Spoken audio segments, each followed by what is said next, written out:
कोटामटी घगरा गुमला में ककड़ो आया हुआ है, धर्म ककड़ो आया है, उसी को देखने के लिए यहाँ प्रोग्राम किया गया।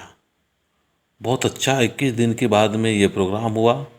और बता देना चाहूँगा कि ककड़ो एक बार तो बिल्कुल नाराज सा था और बिल्कुल छिप गया था, दिखाई नहीं दे रहा था। लेकिन जैसे पूजा प्रार्थना और विनती हुआ, उसके बाद अचानक से फिर ककड़ो आया और फिर उसी में बैठ गया।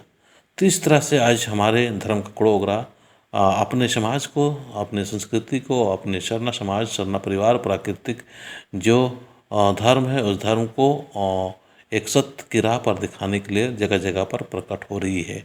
और प्रकट और सरना का जो धर्म ककड़ा आया हुआ है, इसको देखने के लिए हमारे काफ़ी अगुआ लोग आए हुए हैं, उन्हीं का भी स्वागत हो रहा है। आगे मैं दिखाता हूँ किस तरह से स्वागत हो रहा है।